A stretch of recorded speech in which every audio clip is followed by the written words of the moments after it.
Salve, meus amigos, professor Anderson, e nós vamos dar continuidade ao nosso estudo de legislação penal especial. E hoje vamos falar sobre o Estatuto do Desarmamento, nossa lei de armas, a Lei 10.826 de 2003. Vou fazer as primeiras considerações.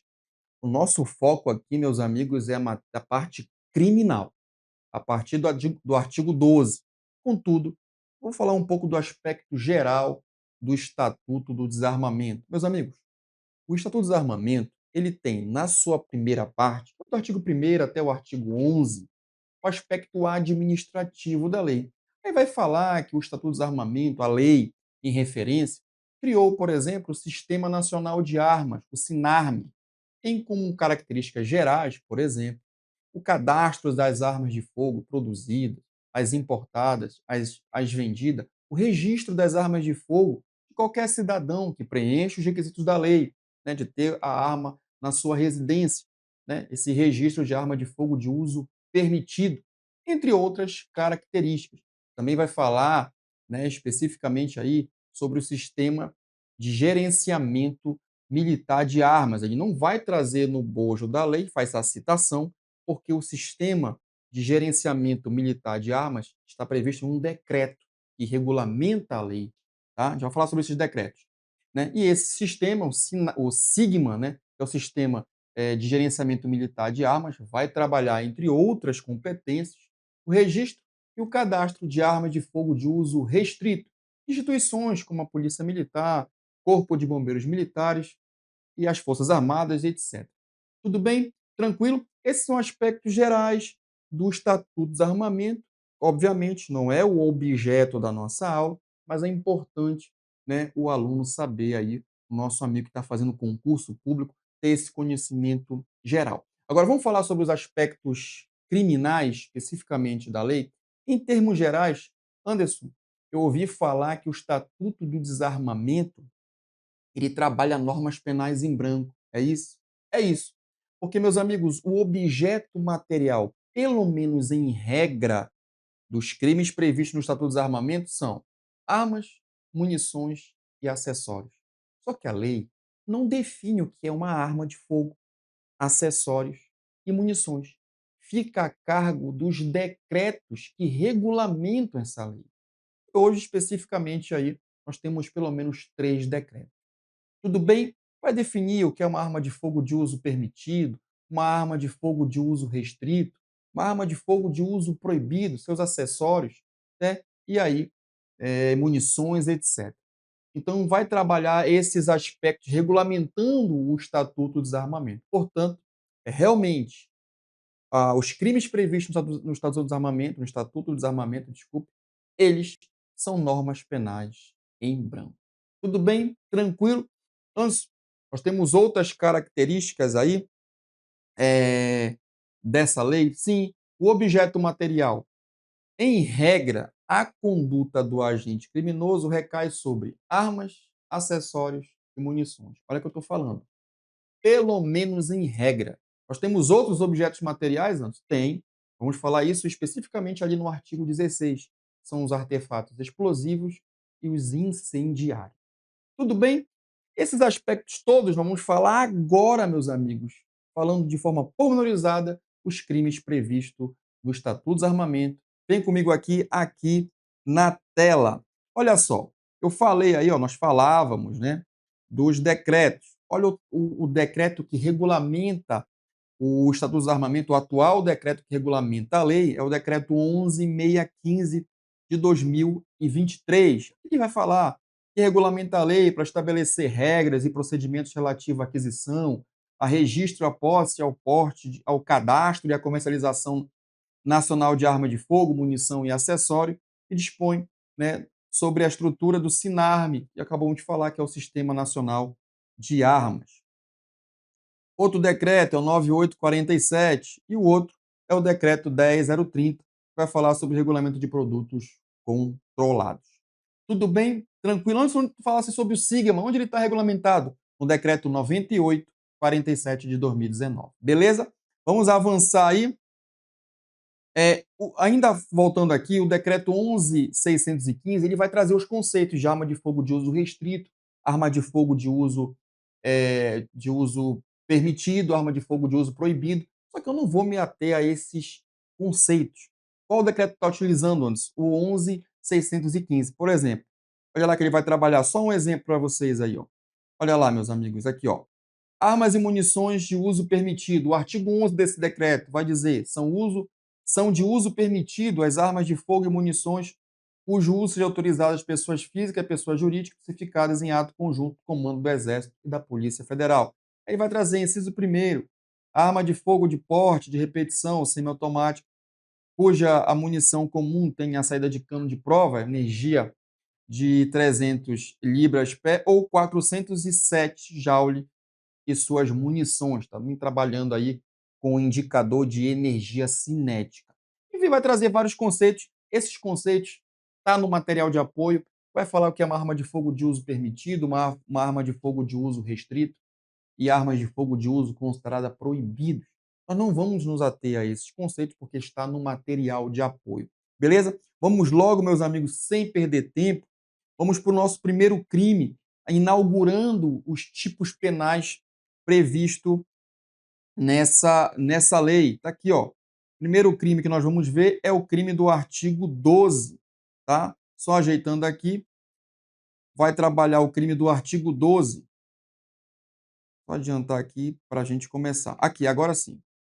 Dos crimes e das penas, artigo 12. Posse irregular de arma de fogo de uso permitido. É o nosso primeiro tipo penal. Nós vamos direto para esse tipo penal, sem perder tempo, sem muita teoria, para ver o que realmente cai em concurso. Artigo 12 é o nosso primeiro tipo penal previsto no Estatuto do Desarmamento. Diz lá: possuir ou manter. Olha lá, olha os verbos, meus amigos. Possuir ou manter sob guarda, sob sua guarda, acessório ou munição de uso permitido, cuidado com isso, esse artigo 12 vai trabalhar o crime de posse irregular de arma de fogo, cuidado com os verbos.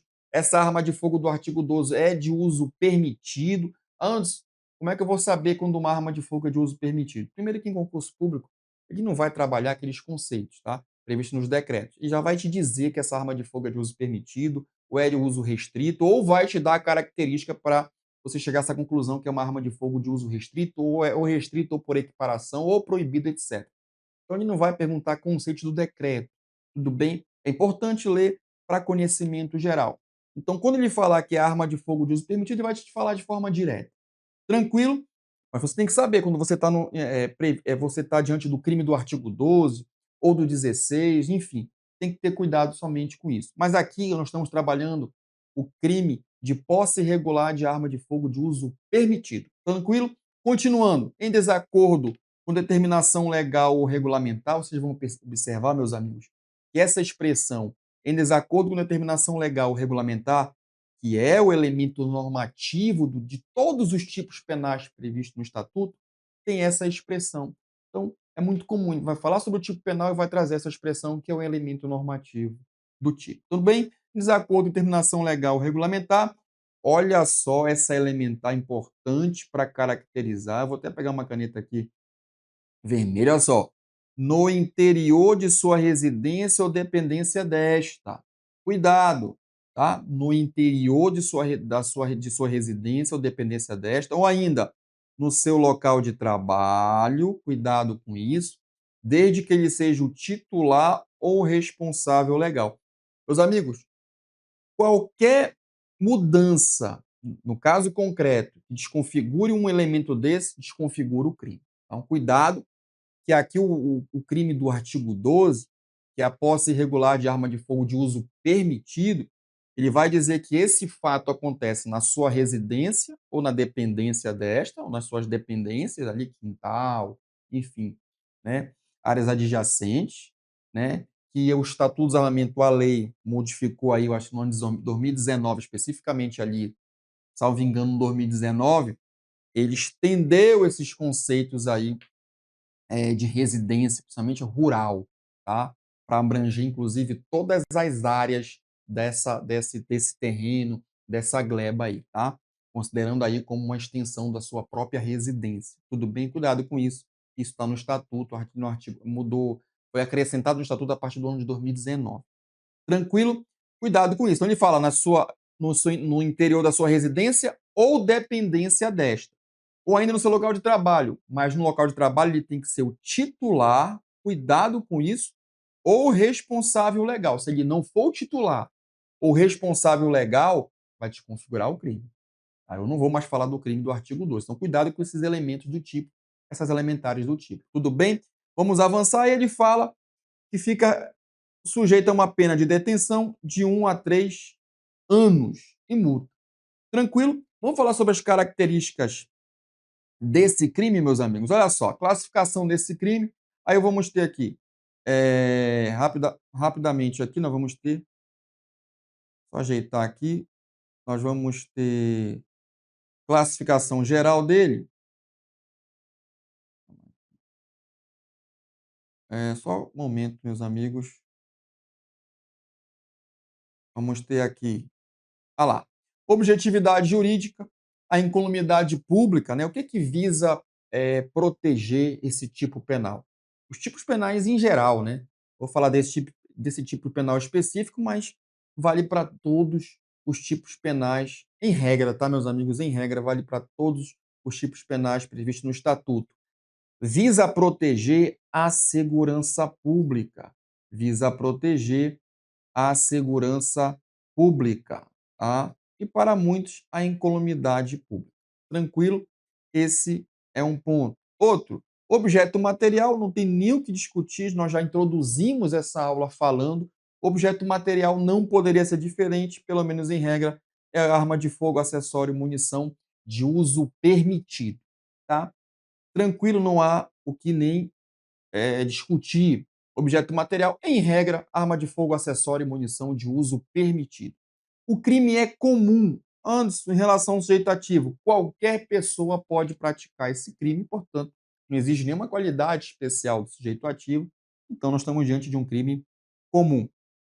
Sujeito passivo é o Estado, é a coletividade que é atingida pela conduta criminosa desse agente. Portanto, eu estou diante de um crime que eu posso classificar como um crime vago. Cuidado com essa classificação, que essa classificação já caiu em concurso. Sujeito passivo indeterminado, classificação, eu estou diante de um crime vago. Beleza? Vamos avançar. Elemento espacial. Cuidado com esse elemento espacial. No interior da sua residência ou dependências desta. Ou no seu local de trabalho. Mas para isso ele precisa ser o quê, meus amigos? Titular ou responsável legal do estabelecimento. Se ele não for o titular e não for o responsável ou o responsável legal pelo estabelecimento, não configura o crime do artigo 12. Vai configurar com certeza o crime do artigo 14, se eu estiver falando de arma, acessório e munição de uso permitido. Tranquilo? Vamos avançar. Obviamente, o tipo subjetivo, né? O elemento subjetivo é o dolo, né? A voluntariedade aqui necessita da conduta ser dolosa. Tranquilo? Crime permanente e alguns verbos, né? Vamos voltar aqui. Alguns verbos, vamos falar aí, ó. Possui ou manter sob sua guarda, ó. Sob sua guarda. Esse aí, ó. Essa expressão, esse elemento de tipo acessório, munição de uso permitido. Então isso vai caracterizar aqui, meus amigos, ó, sob sua guarda, vai dar a ideia de que o crime realmente é um crime permanente. Enquanto estiver sob sua guarda, o agente está cometendo o crime. Caracterizando o crime permanente, nós sabemos que uma das consequências de classificar o crime como crime permanente é que cabe flagrante a qualquer momento. Tranquilo? Beleza? Vamos avançar aqui. Também um crime, uma das maioria dos crimes do Estatuto dos Armamentos são crimes de mera conduta. Nós vamos ver isso. Classifico isso como um crime de mera conduta. Tranquilo? Olha esse exemplo aqui para a gente trabalhar, que já caiu em concurso, tá? Que já caiu em concurso. Sobre o caminhão utilizado para o trabalho. Pode ser considerado a residência ou extensão da residência do proprietário. Muita gente diz assim: eu trabalho no caminhão, o caminhão é minha residência, é minha casa móvel.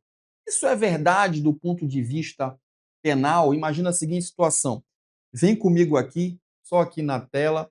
Olha só, imagina a seguinte situação: você, policial militar, policial civil, daqui a pouco, se Deus quiser, aprovado em concurso público, você está fazendo uma blitz, né, uma operação conjunta e aborda um caminhão. E aí, essa abordagem tem como pressuposto ali verificar a situação de um tráfico de drogas, por exemplo, né? E aí você está verificando ali os caminhões que estão transitando na via e na boleia desse caminhão, quando você faz ali a abordagem, encontra uma arma de fogo, né, de uso permitido. Antes, me dá um exemplo, um revólver calibre 38.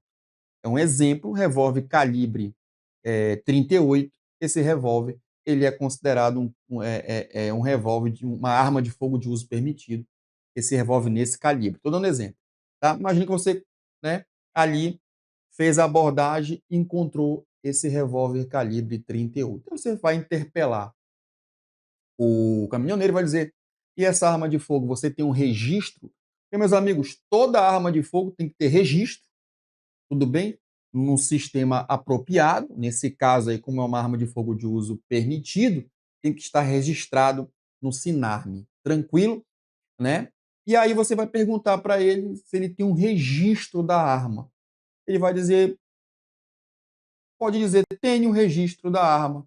Você tem o porte de arma, que é o PAF? Você tem um porte de arma? Ele falou, não, porte não, eu só tenho registro. Que me garante, ele vai te falar, que me garante, né, por lei, ter a arma na minha residência.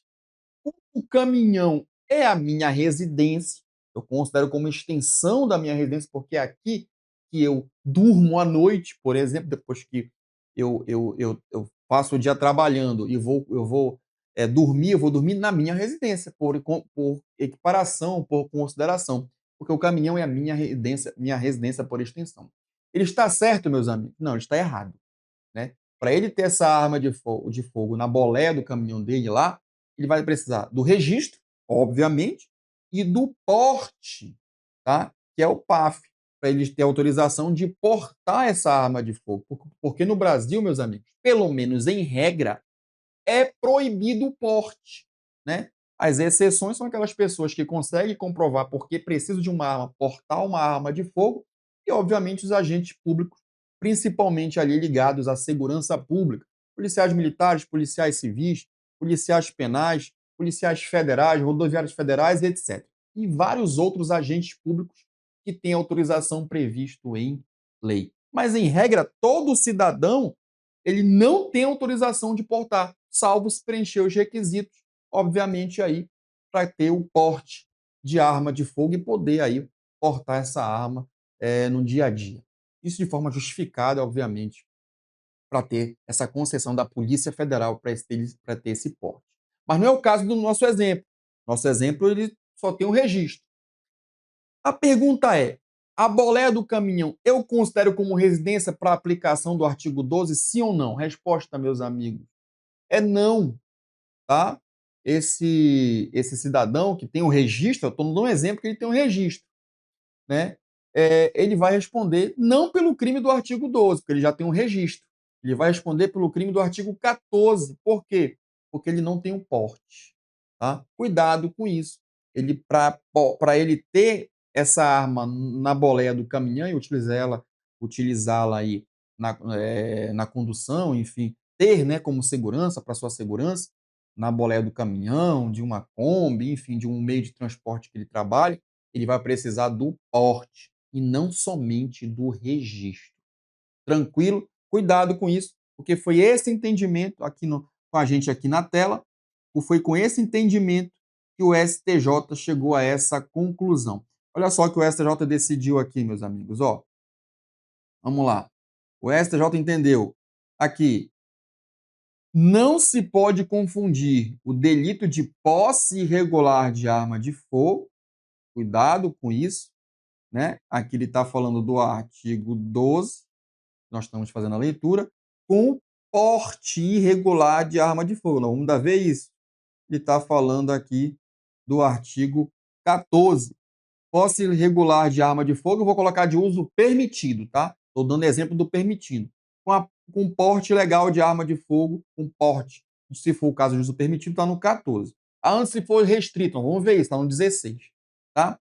Com porte regular de arma de fogo. Ele fala aqui. Aí ele diz, vou apagar aqui que acabou ficando em cima.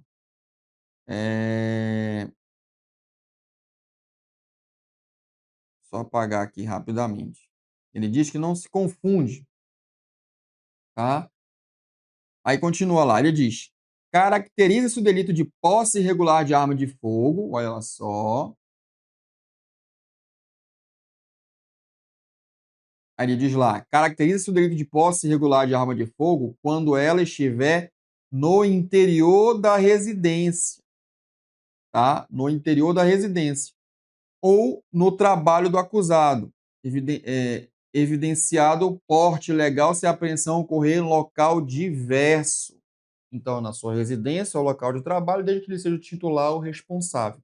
Aí ele diz: o caminhão, ainda que seja instrumento de trabalho do motorista, não, olha só, pode ser considerado extensão da sua residência nem local de seu trabalho, mas apenas instrumento de trabalho. Então, se ele tiver um 38, que é um exemplo que eu dei, dentro da boleia do caminhão, ele vai cometer o crime de o quê?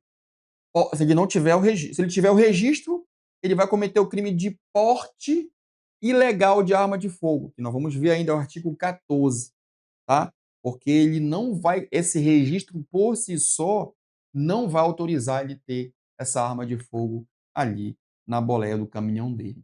Tudo bem, meus amigos? Foi essa a conclusão que o STJ chegou. Tranquilo? E se ele não tiver registro, ele não vai dizer assim: olha, eu não tenho registro dessa arma, então, mas como o caminhão é minha casa, eu devo responder pelo 12, né? Que é a posse ilegal de arma de fogo. Não, ele vai responder pelo porte de arma de fogo, ilegal de arma de fogo de uso permitido. Lembrando que eu estou dando exemplo do 38. Tudo bem? Tranquilo, meus amigos? Fechou? Então, cuidado com esse entendimento do STJ. Beleza? Vamos avançar aqui. Pergunta de concurso. Dado com essa pergunta, que ela vem caindo, meus amigos, cuidado aí. Olha só, meus amigos, o que vai dizer aí? Pergunta: é possível a aplicação do princípio da insignificância à posse ilegal de munição em razão da pequena quantidade? Posse ilegal, tá? Posse ilegal de munição em razão da pequena quantidade. Tranquilo?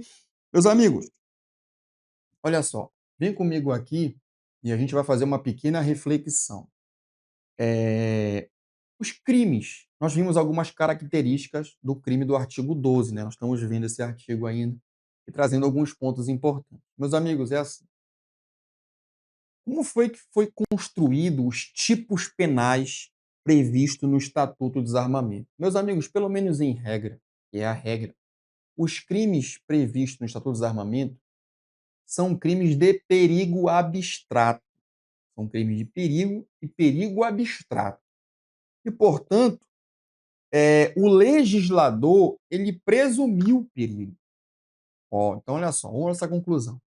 Se os crimes são de perigo abstrato e quem presumiu o perigo é o legislador, ou fica a pergunta: cabe o princípio da insignificância em relação aos crimes de perigo abstrato?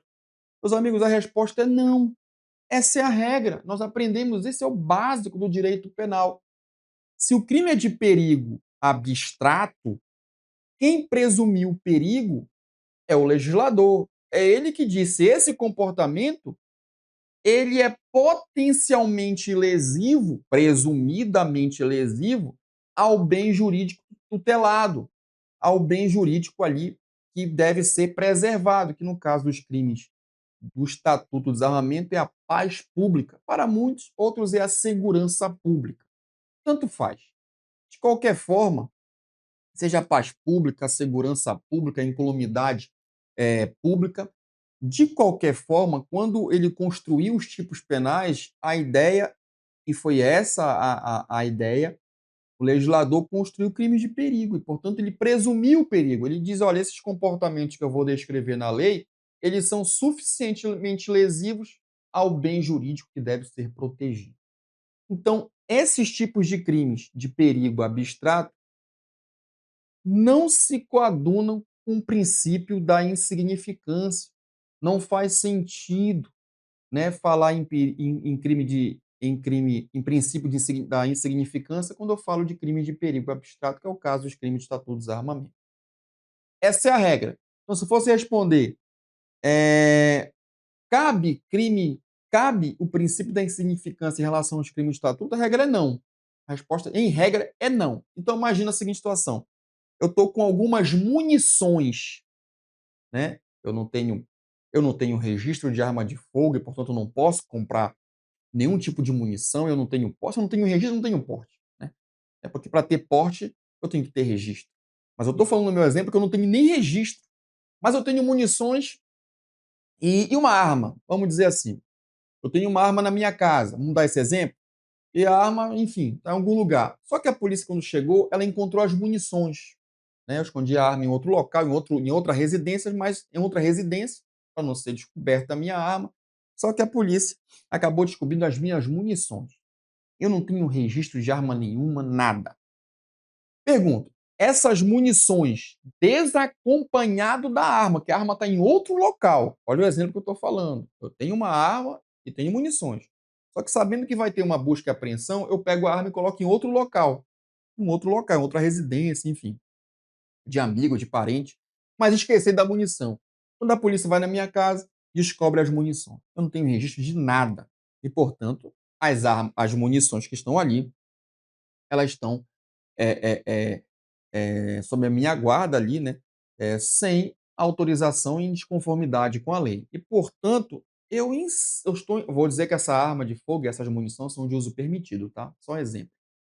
Então vamos dizer que essa munição, desculpa, são munições de uso permitido, tá? E aí eu tenho munições, sei lá, 15, 20. Polícia chegou no local, pergunta: essas munições estão desacompanhadas da arma. E, portanto, qual seria a lesividade dessas munições? Eu posso argumentar. Imagina eu contratando um profissional do direito para me defender. Eu digo: olha, essas munições estavam desacompanhadas da arma. E qual era a lesividade disso? Como é que eu vou disparar a munição sem a arma? Então, o meu comportamento aqui não tem lesividade nenhuma. Eu posso argumentar isso? Eu posso até argumentar. Esse argumento ele vai prevalecer? Não vai. Por quê? Porque os crimes de estatuto de desarmamento, em regra, são crimes de perigo abstrato. Quem presumiu o perigo foi o legislador e, portanto, não há nenhuma compatibilidade, pelo menos em regra, com o princípio da insignificância. Essa é a regra, esse é o entendimento que você tem que ter. Anso, tem exceção a esse entendimento? Tem, meus amigos, olha só. Agora imagina o seguinte, eu falei agora no primeiro exemplo em relação a munições. Agora olha esse outro exemplo. Eu tenho munição, uma munição desacompanhada da arma. A arma tem outro local. A polícia chega na minha casa e acha essa munição. Eu pergunto, caracteriza o crime, por exemplo, do artigo 12? Claro, essa munição é de uso permitido, tá, meus amigos? Vamos supor que essa munição seja de um revólver calibre 38. Está lá a munição sozinha, isolada, desacompanhada da arma. Você pode dizer assim: Anderson, mas pelo raciocínio que a gente construiu, uma munição ou 100 não faz diferença nenhuma, continua tendo o crime do artigo 12. Não é isso? Já que o crime é de perigo abstrato, é isso? Esse é o entendimento. Esse é o raciocínio jurídico mais adequado. É isso que prevalece nos tribunais superiores? É isso que prevalece, meus amigos, no STF e no STJ? A resposta é não. Se há uma munição foi encontrada, claro, em desacordo com a lei, desacompanhada da arma, para o STF é possível sim, analisando a circunstância do caso concreto, aplicar o princípio da insignificância. Cuidado com esse exemplo, que esse exemplo vai cair no teu concurso. Então volta aqui para mim com a tela, aqui na tela comigo, e nós vamos avançar. Ele diz aqui, ó, é possível a aplicação do princípio da significância à posse ilegal de munição em razão da pequena quantidade? Já falamos aí. Olha o exemplo 1, teses do STJ. Ele diz, vou grifar aqui, ó, o simples fato de possuir ou portar munição caracteriza os delitos do artigo 12, 14 e 16, vai falar sobre esses tipos penais, por se tratar de crime, olha só, o STJ, viu? Crime de perigo abstrato e de mera conduta, sendo prescindível, considera, a demonstração de lesão ao perigo concreto ao bem jurídico tutelado, que é a incolumidade pública. Percebeu aqui? Essa é a primeira tese. Olha a segunda tese. A apreensão ínfima, olha só, de quantidade de munição desacompanhada da arma de fogo, excepcionalmente, a depender da análise do caso concreto, pode levar ao reconhecimento da atipicidade da conduta diante da ausência de exposição de risco ao bem jurídico tutelado pela norma penal. Ele está aplicando aqui o princípio da insignificância. Tudo bem, meus amigos? Tranquilo? Nós vamos avançar aqui e vamos continuar dando exemplo de outras jurisprudências, de outras teses do STJ, mas nós vamos fazer isso daqui outro bloco.